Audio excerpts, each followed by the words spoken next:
Is anybody here?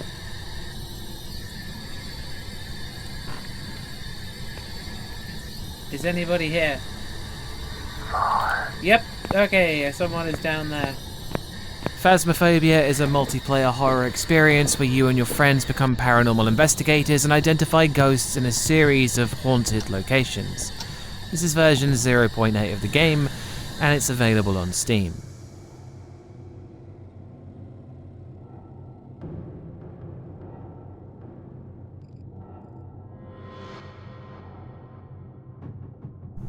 Atmosphere. The goal of the game is to identify ghosts by using the tools provided to pin down what specific ghost is in the house. Getting it right earns you money for more expensive tools and unlocking more locations, but thankfully leaving empty-handed isn't punishing, it's just disappointing. The first time you enter a location, it's not immediately apparent what's going on or the danger you're in.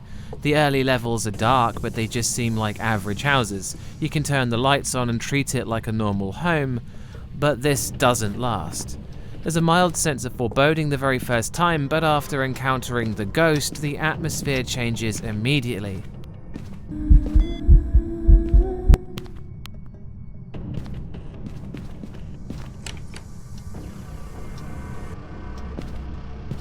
There's the ongoing feeling that you're doing something you shouldn't be, and antagonizing the ghost to let it trigger the tools builds dread very quickly.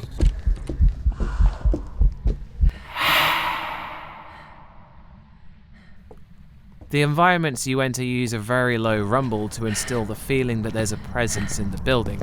It feels haunted, and it's effective at not only making the van and outside of the building feel safe, but makes the interior feel incredibly stressful or downright hostile.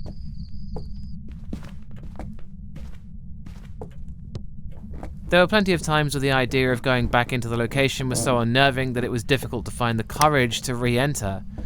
This goes further when the ghost disables the lights, which makes the player have the difficult choice of exploring the house further to find the fuse box to reactivate the lights, or sit in the dark instead.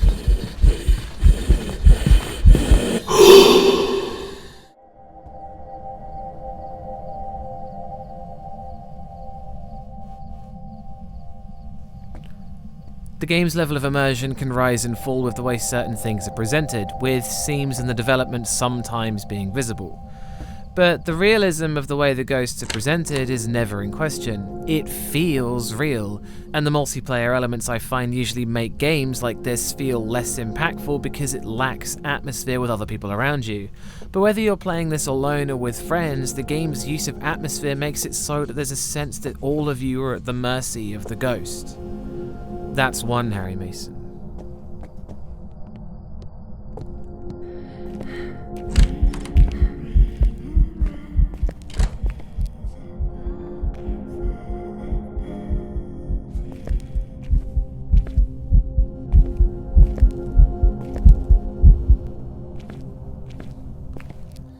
Scares. The highlight of the game is interacting with the ghosts. Using the tools to discover details about them and identify them often seems to only antagonize the ghosts and make things worse, but it's something you have to do. By far the most unnerving of all the tools that I used was the spirit box, which can use your actual microphone to activate and identify a presence. Oh yep, there's definitely a voice in that room. While it's a little disappointing that it doesn't react to what you're saying specifically, when you talk to a ghost and it replies, it's deeply unsettling. The other tools like the dots, which project a series of dots across the area, can jump scare the player if they witness a ghost moving through the field, since the ghost briefly becomes visible. Even things like using the night vision camera to see small ghost orbs induces a sense of wonder while still being creepy. The atmosphere is so good and the ghosts are presented so believably that even looking at the numbers on the activity gauge can sometimes just be unsettling, like something you don't understand is angry with you. The number of scripted events is overwhelming, whether it's objects moving on their own, electronics activating randomly, lights switching on and off, or doors closing. The ghost's influence is undeniable, and they all feel so organic and realistic that it never once felt cheap in over 20 hours of playing.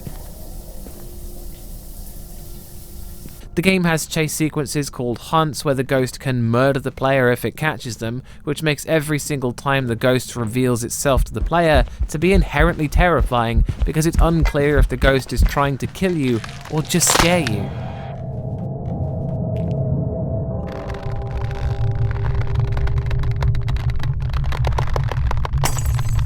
There's a level of frustration with this as the ghost closes the front door so you can't flee, and in smaller environments it's nearly impossible to escape without dying or using special tools which don't seem reliable either. As mentioned earlier, it's disappointing to die very early before uncovering what ghost you are trying to identify, and sometimes the deaths seem unavoidable.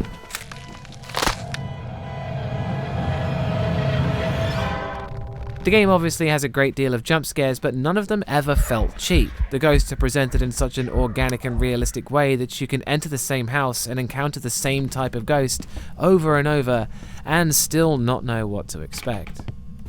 That's 2 Harry Masons.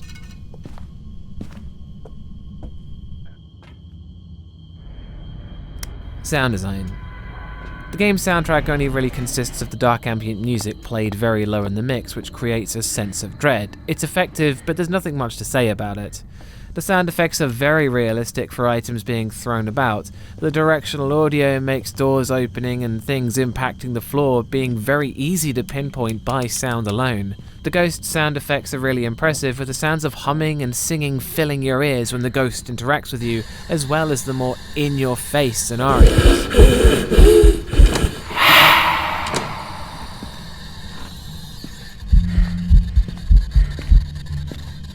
The spirit box can be a little hard to understand, but the shorter sentences are unmistakable and very creepy.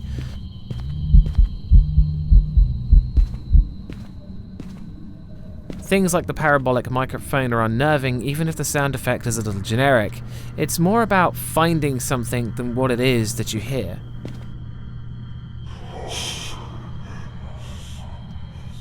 There's voice acting for the man on the intercom who talks about your contracts, and the line delivery is a little unenthusiastic, but it's such a small part of the game that it doesn't really matter. Overall, the sound design doesn't amount to a great deal of the experience, but it's realistic, and that's all it needed to be. That's 3 Harry Masons.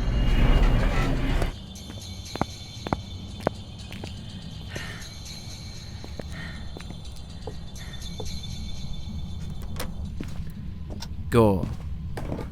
The game's gore consists of some pentagrams written in blood, and that's about it. Considering the game is about ghosts, there's not a great deal of gore that should be in the game, and from the levels I explored, there wasn't anything out of place or uncharacteristic for the scenarios you end up in. That's 4 Harry Masons.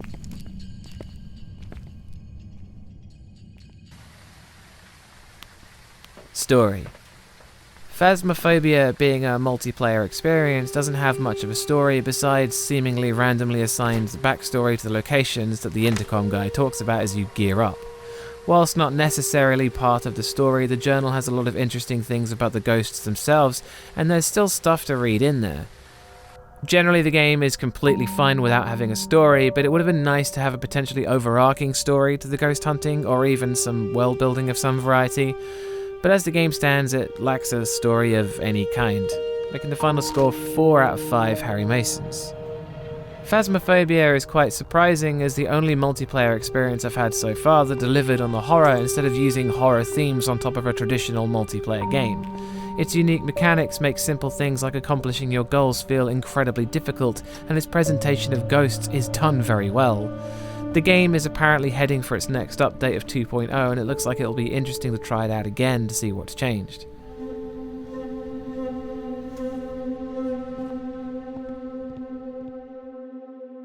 Again, I'd like to remind you the whole thing is down to my opinion in horror games, and if you don't share this opinion, then that's cool, I get it. I'd like to point out that whilst I heard the front door close, I did not give up immediately and advise you don't either. There will be more horror reviews in the pipeline, and thanks for watching. And always go check out Bumps in the middle of the night. Peace.